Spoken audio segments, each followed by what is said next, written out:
Bonjour les douleurs, ça c'est parti pour le deuxième épisode vraiment des endroits insolites de Paris. Vous avez très bien apprécié l'épisode 1. Cette fois-ci, deuxième épisode, mais vraiment là, c'est vraiment des lieux vraiment très secrets que vraiment pratiquement personne ne connaît. Vous êtes chanceux aujourd'hui de connaître ces lieux insolites, c'est parti.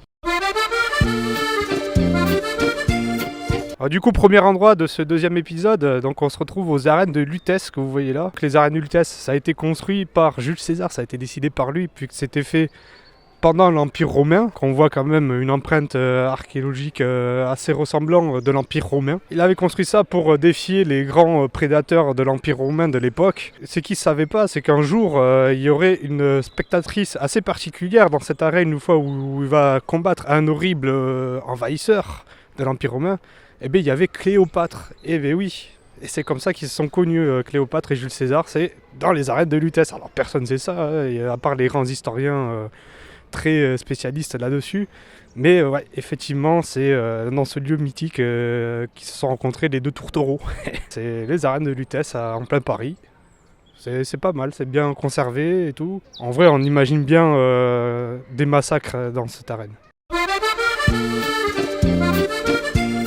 Là, on se retrouve devant une fontaine. Vous pouvez penser que cette fontaine, c'est une Lindauer en cours de nettoyage, mais non, c'est pas vrai. C'est vrai que ça ressemble à une Lindauer, mais c'est pas ça. C'est un artiste anglais qui s'appelle Peter Waterhall. Il a dit « Je vais représenter des trucs ronds ». Parce que la France, même si c'est un hexagone, il s'inscrit dans un cercle quand même. Et il va se dire « Je vais faire un trou en haut. Et je vais faire un jet d'eau qui va pas atteindre le trou. Pourquoi d'après vous? Je vais vous le dire. En fait, philosophiquement, ce qu'a voulu faire passer comme message notre cher Peter Waterhall, le jet d'eau, c'est un peu nos motivations, c'est notre engagement. Et le trou en haut, en fait, c'est le saint graal de ce qui représente la société, ta réussite dans la société. Le message en fait, qui est porté, c'est que même si on est dans le maximum de ce qu'on fait, eh bien, on n'arrive pas à atteindre le Saint Graal. Un message important de Peter Waterhall, c'est qu'il a mis cette fontaine en face de l'entrée de la faculté de Jussieu pour dire aux étudiants, regardez, vous pouvez devenir, pour avoir les notes maximales, mais vous ne serez jamais au Saint Graal de la société. Donc voilà, merci Peter Waterhall.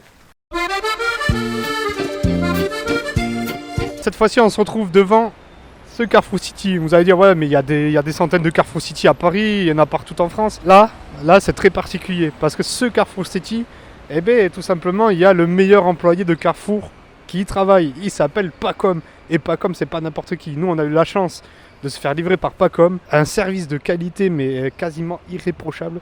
Et c'est Pacom qui vous le fournira. Il n'y a pas d'autre personne qui peut fournir une telle prestation que Pacom. Donc il faut vraiment que vous veniez au moins une fois pour vous faire servir par Pacom. Vous comprendrez pourquoi il y a du monde qui va dans ce Carrefour City. Donc merci Pacom, continue ton travail, t'es incroyable mec. Alors du coup on se retrouve sur ce quai, donc ce quai, vous allez dire ce quai est normal. Non, c'est un endroit de quai très particulier en fait. Pendant l'été, certes, il y a des personnes qui viennent ici et se mettent en slip pour bronzer. Il y a des personnes qui sont même très courageux et se baignent dans la Seine. Ce quai leur appartient. Hein. Les autres Parisiens ont compris que ici c'est le quai des personnes en slip. Et donc les Parisiens qui veulent pas se mettre en slip vont sur d'autres quais. Donc c'est leur quai attitré. Si un jour vous venez sur Paris pendant l'été, soit vous mettez en slip ou soit ils vous dégagent d'ici. Clairement, voilà. Là, on est resté un peu trop longtemps là, donc je vais me mettre en slip, sinon je vais me faire virer. Allez, on se rejoint pour le prochain endroit. Allez, dernier endroit les mecs. On se retrouve devant le bâtiment de la Scientologie juste derrière moi. Donc vous me dites, Scientologie, tout ça, mais non, les mecs, franchement, faut y aller au moins une fois. Je vous dis pourquoi. Donc moi déjà je suis fan de science. Donc je me dis, allez, science, j'aime bien la science, vas-y, je vais rentrer dedans, tu vois, je vais voir ce qui me passe. Moi déjà on m'a dit bonjour, tu vois, c'est rare à Paris qu'on te dise bonjour. Déjà on m'a dit bonjour. D'ailleurs, bienvenue, asseyez-vous, mettez-vous à l'aise, faites comme chez vous, tout ça et tout. Et en plus, c'est bien décoré à l'intérieur, vous verrez. Là, de l'extérieur, c'est un bâtiment simple, mais à l'intérieur, c'est très bien décoré, c'est tout en or et tout. Ouais, si vous voulez voir un film et tout, moi je dis, ah ouais, j'aime bien les films, je veux bien voir un film. Ouais, il te met dans une salle tranquille et tout, et tu regardes le film, tu vois. Et en plus, le film était assez intéressant.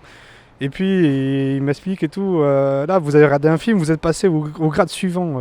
Je dis oh putain un grade quoi. Putain je suis arrivé, j'étais rien. Et là je suis passé déjà à un grade parce que j'ai vu un film gratuit. Je peux vous dire que même à Doul, les grades ça n'existe pas, je suis rien à Doul. Ben là je suis passé déjà à un grade parce que j'ai regardé un film et les mecs. Et vous faites prendre conscience que vous êtes quelque chose, que vous êtes quelqu'un et que vous pouvez améliorer votre aptitude et tout ça en passant de grade. Et ça, c'est bien. Là. Donc, c'est ainsi que ça achève ce deuxième épisode sur les endroits insolites de Paris. Bah, j'espère que vous avez appris plein d'autres trucs sur vraiment des endroits fantastiques de Paris. Ah, puis, on vous laisse sur cette magnifique vue de Paris. Hein. Vraiment pas mal. Bam. Doul. C'est quoi ce truc métallique là? C'est tout moche? Tu sais ce que c'est, toi là?